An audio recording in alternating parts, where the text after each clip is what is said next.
Okie doke. A little while, almost a week or so. Yeah, I had to go back home for Mother's Day and stuff like that to say hi to my moms and all that. And I'm trying to remember where we're at. This guy's faith and dual maces and kind of stuff, so I guess I was heading towards Bright Cove, Saldora, which kind of makes sense because the spider is not exactly the hardest of the great souls, I find, at least in terms of taking out. I'm trying to think probably what's the worst. The Iron King can be frustrating because he can knock you off a cliff, but with some help he's not too bad. I like the Lost Sinner fight a lot myself. I only have a problem with her. So, let's see. I'm forgetting, though, one of the soul. Oh, the Rotten. Rotten's not too bad. Getting to him is annoying, I guess. But, yeah, I don't know why I just did that. But I generally find, I guess, getting down to the Duke's Dear Freya to be pretty beneficial, and also we can unlock the second boss soul merchant going that way. Although I still haven't decided what I want to use yet. I guess I was talking about the Barbed Club before, which would actually I want to go to Strayed for that. So I might end up switching my paths, though. At the same time, I do not have stats for the Barbed Club yet. At least I'm pretty sure I don't. It's not the time to. That's not the time to be checking my stats. It's something like 18 strength, 18 dex. I'm pretty sure I am short on the dex requirement right now. Character stats. Yeah. So we'll see. Couldn't hurt to make our way that way. Anyways. Pretty generous bonfire here, I gotta say. Especially with the foggy area up ahead. You would definitely want that. Because it can be pretty frustrating if you're taking it slow. That over there is the way to Drangleic Castle, which we have no interest without the souls yet, so, and here's Crichton. Just wait, you dirty rat. I remember you. Don't you scare me like that. I thought you were him. That bastard with the ring lives in Brightstone Cove down the way. I'm gonna find him and settle the score. Nobody insults me like that. For the good of the world and for my own honour. I won't let that bastard live another day. For the good. So yeah, he's dedicated, like you hear about. We'll be wrapping it up soon. There are a few items in the forest that you can get if you want. My suggestion, though, is to just hug the walls, honestly. Up here, I missed this my entire first playthrough, but get the head of Vingrel if you look close enough. Leave me be. I like it quiet. Leave me be.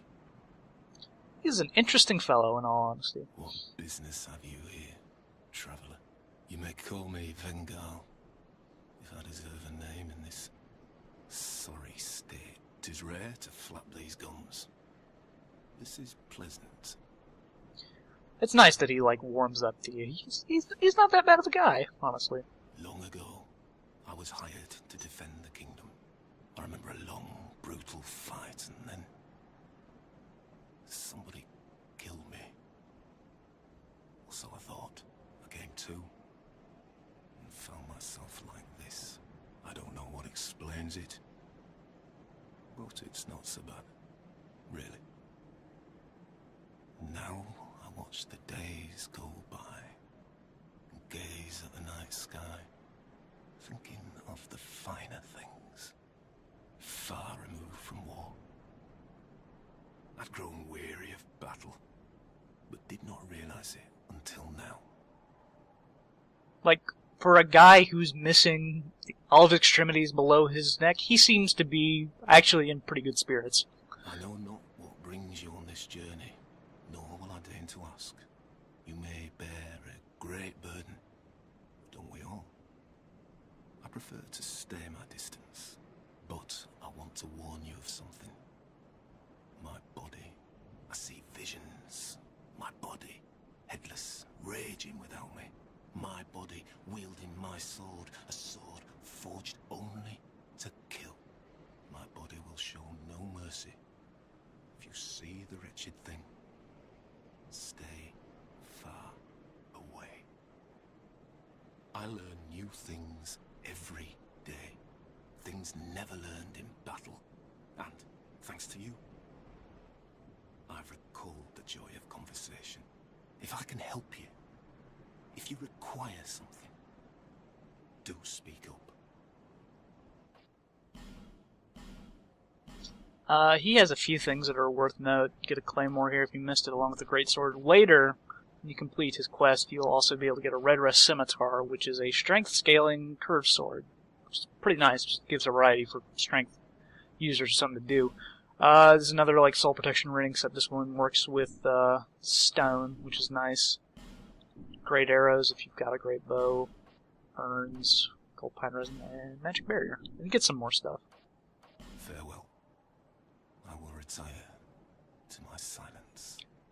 I like Vingaro myself. I think he's a rather interesting character to be a warrior who turns sort of philosopher when he can no longer fight. It's a shame he's not that great in a fight, though. Well, these things happen, I suppose. There are, once again, like I said, items in the forest. None of them are too critical. I know there's a ring that will explode if you take enough damage, which can be nice for PvP, and I believe there's actually a pretty good miracle between some of them. But if you just keep hugging the wall, might be an Estus Flash Shard there, or Bone Dust. I might be skipping out on something, but I just want to go ahead and keep getting ahead. If you feel like exploring, you obviously want to be careful, just because you can't lock onto enemies there, much like in that forest in the Dark Souls 1, and they do like to backstab you. Or just about all of your health. Easy to forget this chest up here. It's crafting material? Or no, the chest is across the way. This is just this life gem. It's cool. Here we also get to deal with the, I call them gibbering jars, you can call them cursed jars, what have you, but it can be pretty concerning your first time coming through here. These jars with the faces here, if you stand too close, you get cursed. Now, curse is different, though, than it was in Dark Souls. Instead of getting rid of all of your health, it makes it as though you died. It does essentially bring you down one level of from your humanity. So it won't kill you, though. But it can be, you know, it will prevent you from summoning. These guys deal lots of damage, and their attacks also inflict curse, so you want to be careful. Reliably, you can just sort of back away from that melee attack. You don't want to... Don't get greedy, I guess, is the best piece of advice I have. If you're going to go for 2 swings, make sure you can kill them. All of their gear will reduce fall damage, which is another way of getting down into the gutter if you don't feel like paying for ladders, what have you. Be careful coming up here. You will normally pull... You can pull 2 lions at the same time if you are, I guess, unlucky. Man, I think I forgot something, actually, now I think about it.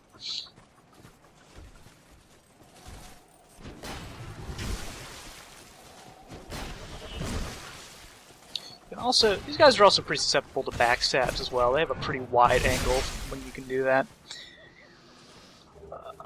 Let's see. In terms of my rings here, yes, I forgot that. So I'm gonna kill the basilisk here. Well, let's get the lion first, and then we'll get the basilisk.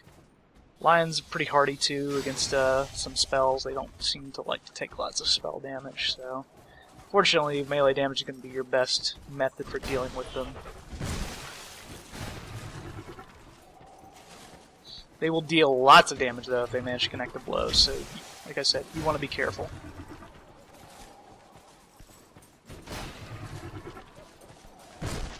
There we go. It's one of these situations where having the binoculars, if you have any kind of casting, is easy way to deal with these guys. They aren't too bad on their own. You manage to get this guy and a lion, you might be in for a rough time. They have a very large petrification breath they'll put in front of them, which will stun you pretty quickly if you have no defense. And they do have a pretty wide sort of melee swing, but you can also back away from that. So, or you can just pelt them with magic. No fuss, no muss. He always drops this. Yep. Haven't decided. Oh, okay. If I did do the barb club, that would be a boss weapon. Easy to forget this chest here. I want to say it's like a chunk, maybe.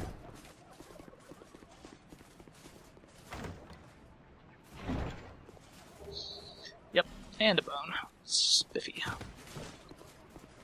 There's actually quite a bit of good stuff here. But yeah, we're actually going to go back to Majula to pick up a ring.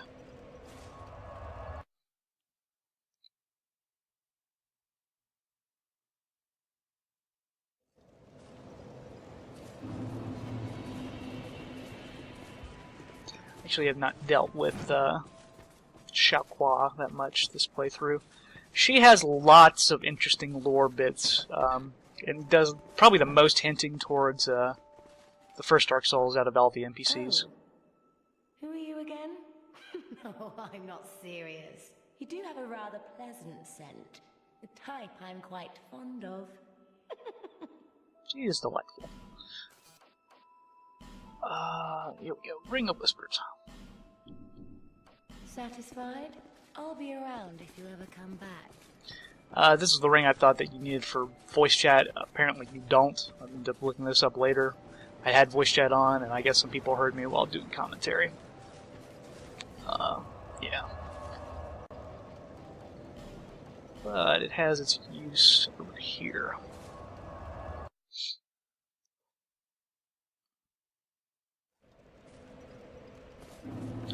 Hopefully I can save a few casts of my lightning spear. Get to the boss of the area. Granted, I'm only going to be using the spear mainly to pull enemies. I'm not actually going to be using it for combat so much, but still, being able to pull enemies is a big deal in any Dark Souls game. There's a lot of multi-enemy ambushes that you can sort of route off before having to deal with if you have some ranged implementation. So, especially when we start getting to later areas like Shrine of Amana, which everybody seems to hate, but I like a lot. If you don't have range there, it's going to be a hell of a time.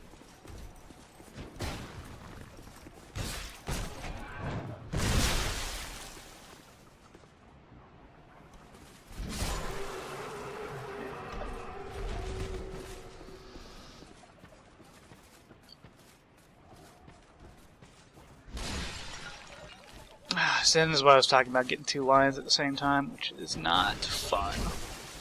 And this is me taking too many slashes. If you do manage, you just gotta get them to sync up their attacks, and then focus on one. What makes it challenging is that if you start getting all over the arena, you're gonna risk running into more of those gibbering jars, and that will run the risk of cursing you, and you can start freaking out about things that can happen. So, once again, pulling them one by one is by far the easier method of dealing with them.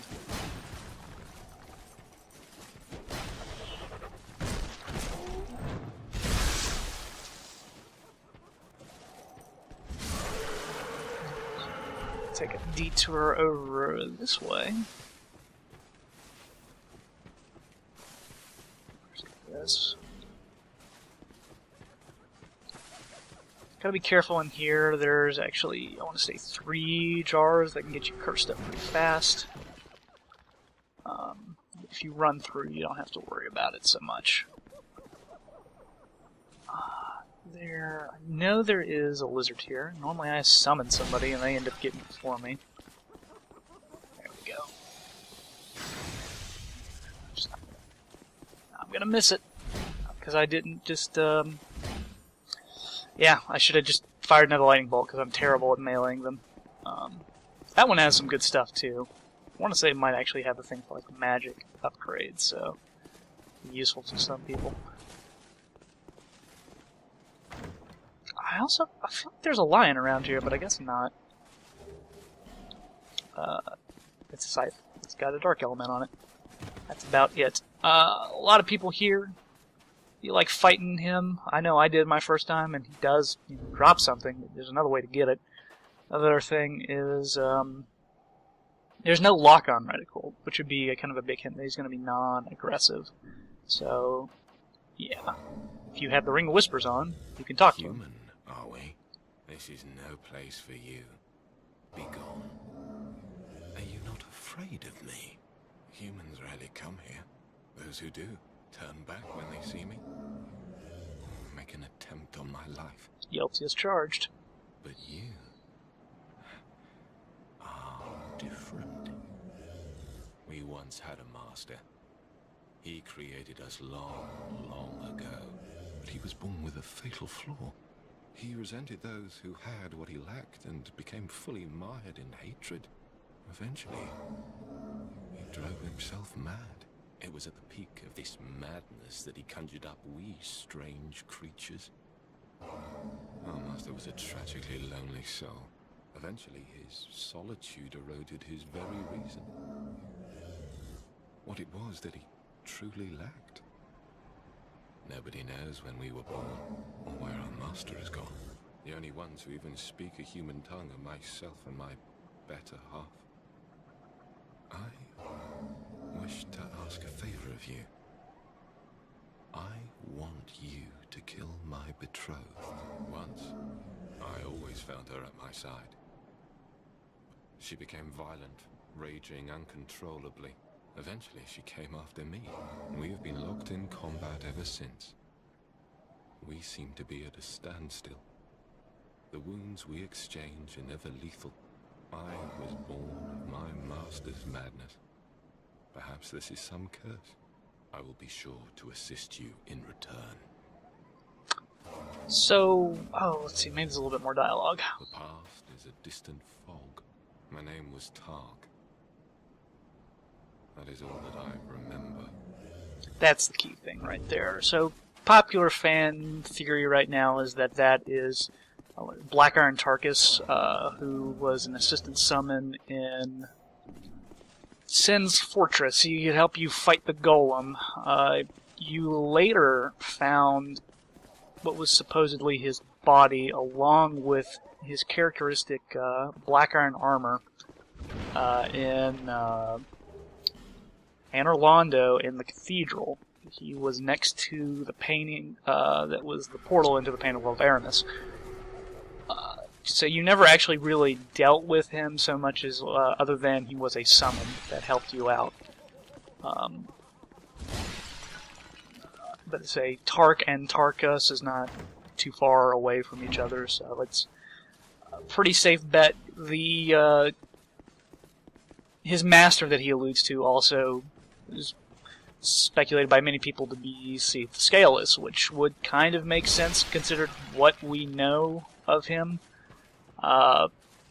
There's a hell of a lot of evidence in Dark Souls to suggest that Seath likes to experiment on people, particularly maidens.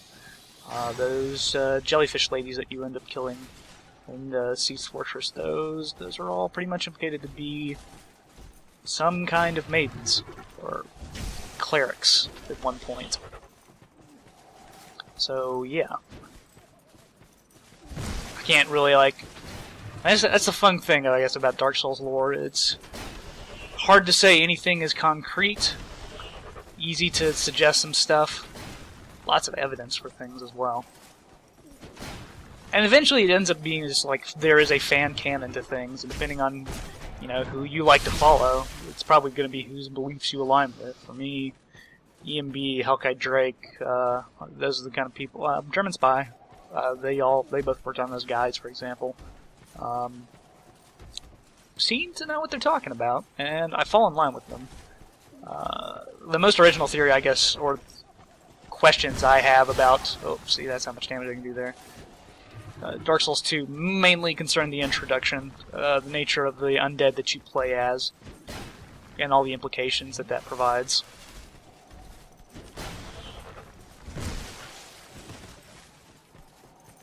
So yeah, I'm pretty much in agreement that that could be Tarkus. You don't ever find the black iron armor, you do find a steel set much later in the game. Which is kind of funny, because a lot of armor sets are returning in Dark Souls 2. I mean, there are a few notable exceptions. You do get the fan-favorite Havels, for example.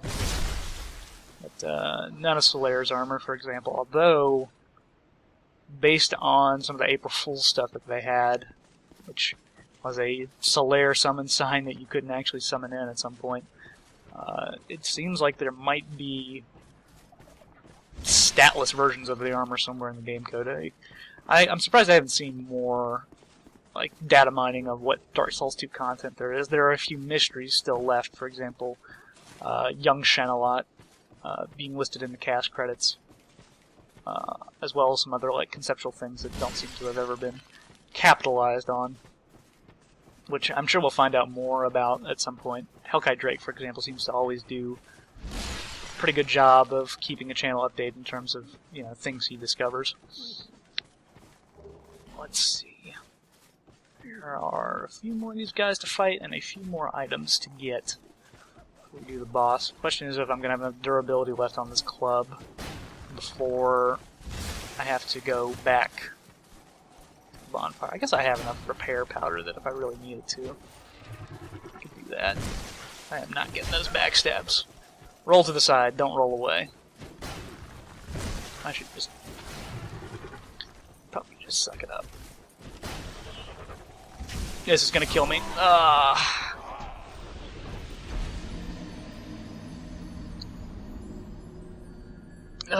Yeah, I just don't have the setup for killing them quick enough, so I got anxious.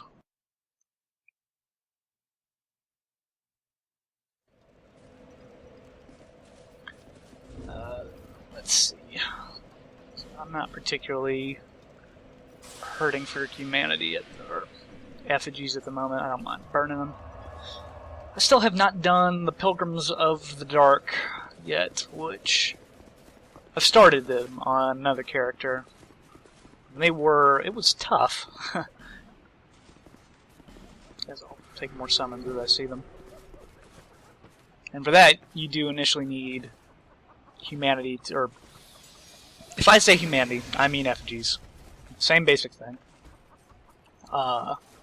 You need a supply of those to be able to open up the portals down there to some particularly interesting black phantoms, and some caster spirits who love to annoy the hell out of you, and a few holes in the ground that, see, my first time going down there, people that have not done Pilgrims of the Dark, it's I guess the drop in Drang Lake Castle, and that decided there's a bunch of little Craigs in there when you start that you can drop down into, and will just straight up like be a drop death. So that was a fun way to do things. Try going this way. See who I get four. Okay, I get both of them.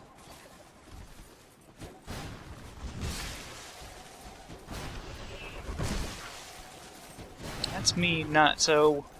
That's another system that's not elaborated on a lot of text and has been like sussed out by the fans as like the just hit system. Weapons have sweet spots that you can hit with. That was me hitting with the tip of the mace, which is not a sweet spot. That was a better, more direct hit. Ah! No, I'm doing terrible here. That's what I get for taking a week off. Part of me just wants to run to the boss, but there's so many like items to get.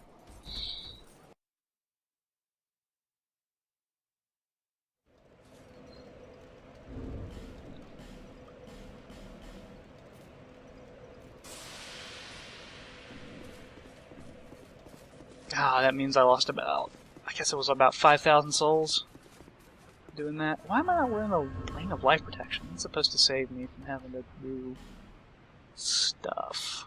So Does it put me there? It won't put me overweight.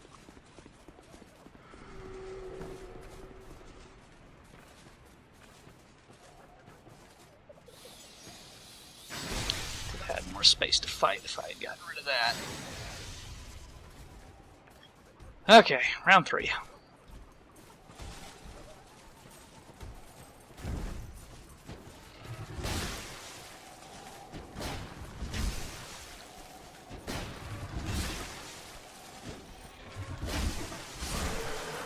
There, no problem. Random axe goes spinning. Sure.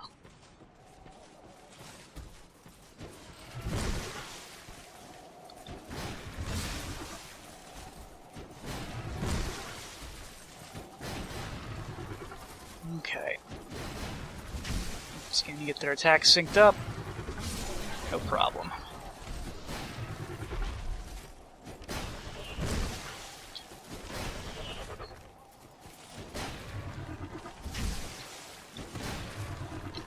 Side roll. I've been doing that before. That's definitely the easiest way to get past it if you can time it right. God, they're tracking. This is a complaint. I feel like I might have talked about this before. I've seen levied against this game, and I'm inclined to agree with a lot of enemies that the tracking on them is so much harsher than it's ever been in any other Souls game, and that in of itself is somewhat frustrating. Probably the most noticeable is when we're going to get to the dragon area. There are some keeper guardians up there that just will follow you to the ends of the earth. Worse than that, they will not stop comboing. If you are only melee, you have basically no in, or a very small window in which you can safely attack. That is another area you just gotta have something for range attack. And there is, like I've said before, there are options for just about every kind of build there under the sun. Faith, sorcery, pyromancy. If you're a low-level like soul build, you can even use poison arrows for a lot of enemies. There are very few enemies that are immune to poison arrows. If you decide not to use a ranged weapon, I consider it to be a self-imposed challenge, and good luck with you.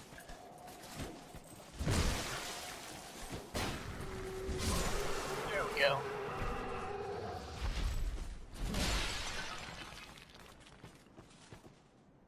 Could go back for the Titanite, but I'm not going to do that. Okay. Let's get rid of these. So, here are some other places to use Fragrant Branch of Yore. Use one here, you will get one back, so there's no reason not to do it. These guys are going to be immune to damage, though, until they get up and get their weapons out, so there's no use trying to spam attacks on them. Just as dangerous as the other guys. Same strat, too, at the same time. Be careful, though, coming through here in subsequent playthroughs, because this guy will aggro to you if you get into a certain range, which can give you another scenario where you're fighting two of these guys at the same time, which is not fun. Sure to get these curse jars here.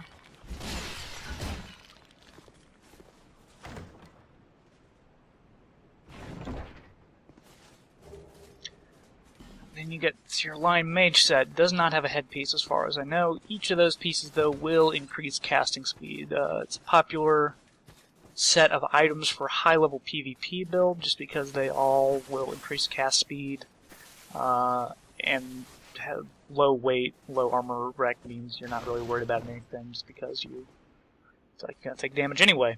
Over here. I dropped down too early. I'm gonna have to make a roundabout run.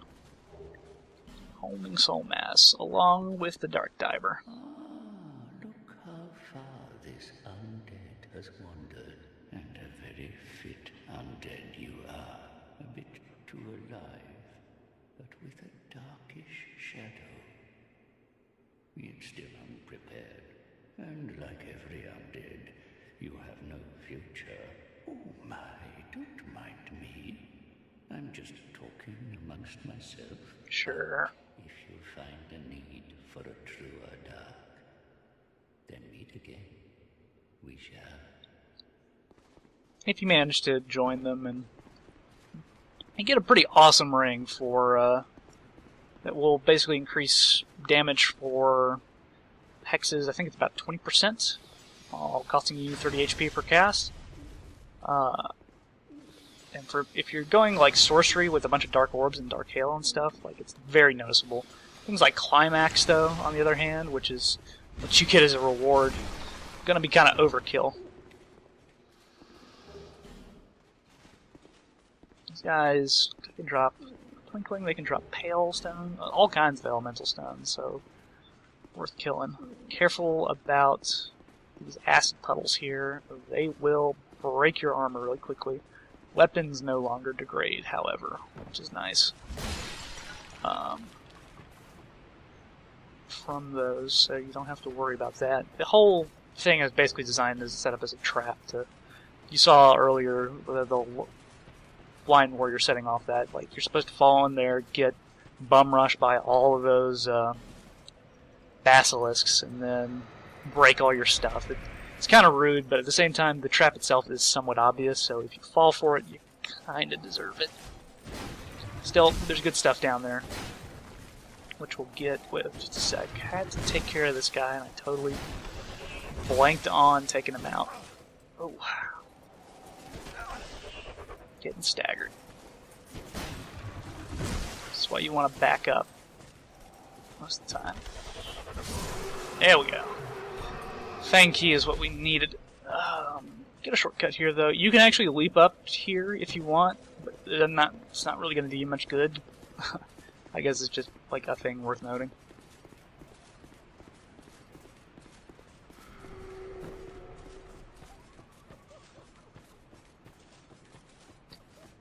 We'll take the shortcut.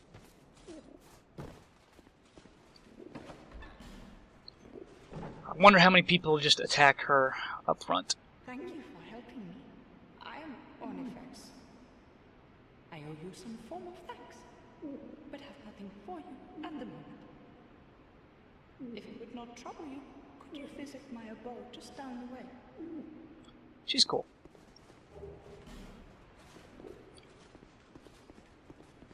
For me, initially, like, when I did talk to her, I was really curious about, like, where she was living. Initially, I thought she was going to be in one of the ruined towers that leads up to the boss.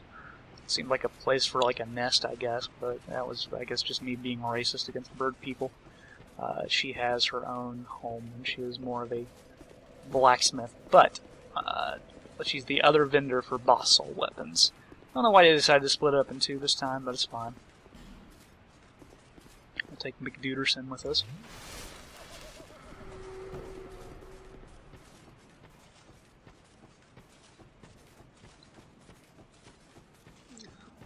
I think it's like herbs and stuff that are up there. I'm not gonna like bother. It's not something I really need at the moment. There are a few extra other items that I totally have been passing out on right now. One more fragrant branch of your usage place. You can get the black iron weapons, either the halberd or the great sword. And you can also summon Tarkus. Man, Scorpion Tark. He was pretty bad before the buff that the patch that buffed up all the NPC summons and how much health they have, but now he doesn't die as fast, let's put it like that. And McDuderson just very well might have gotten lost or something, I guess. I feel like, there he goes.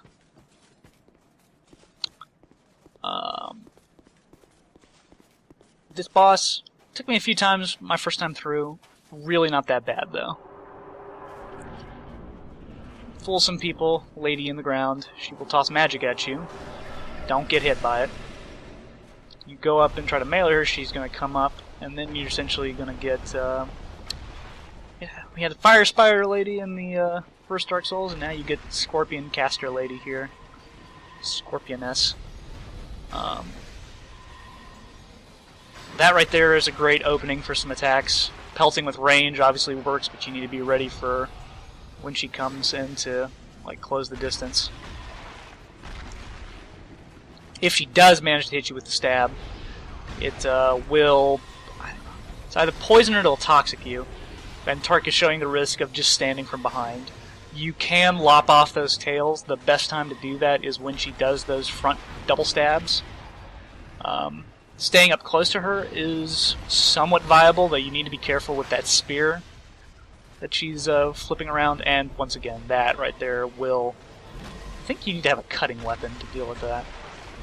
When she goes underground, as far as I know, this is the best place to stand. I do not believe that she can actually come up through the stone, but I won't promise anything. McDuderson is just running around. He is probably going to get hit. She can hit you on the way down if you're not careful, though. But you should have plenty of reaction time from just standing there. Very rarely have I gotten other people actually stand on the platform with me. This is probably the deadliest thing she does. Those will home in on somebody. It's going to be me, or I guess Tark there. But they are staggered, so if you get hit initially, you get a good amount of invincibility time where you do not need to worry. There are trees in the arena. They're great for blocking magic. There's an item over there. I think it's just flame butterflies. So don't really stress yourself out. She can knock down the trees with her tail whip, but it is folly if you're going to just like spend the entire fight trying to get her to knock it down. And yeah, there you go. No problem. She's still even not bad, like, soloing. She has quite a few openings that you can work with. And yeah, that's gonna do it. So we'll just go ahead and get to the next bonfire and make it a short episode while I try to get back into the swing of things. I just got done with classes over here on my end. Got summer work starting up soon, along with some summer classes, but I do have a small bit of a break during like the training this week, so should be able to get a few videos up. There's a WildStar beta going on. I'm going to give it a shot. And Watch Dogs comes out later. Might also be worth trying out. These Mastodons here. I don't know if they can drop the Greatswords. Like it's a Claymore Plus, essentially. They can drop those Halberds, they can drop their armor. If you want to make like a Giant Dad 2.0, that's the armor you want to use.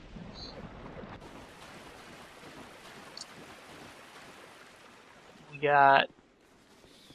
what is Gatlin's race called? I'm totally blanking on the name of these dwarves here. They are not hard at all, though.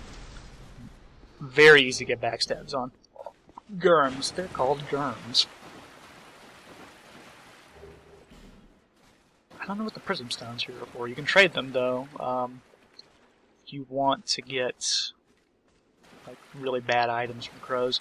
This is going to be the first Mimic chest for a lot of people, if this is the way they've been going. I've memorized this, so I'm just going to go to town on it.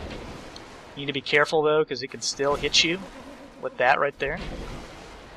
And I'm probably actually... Okay, there we go. Whew.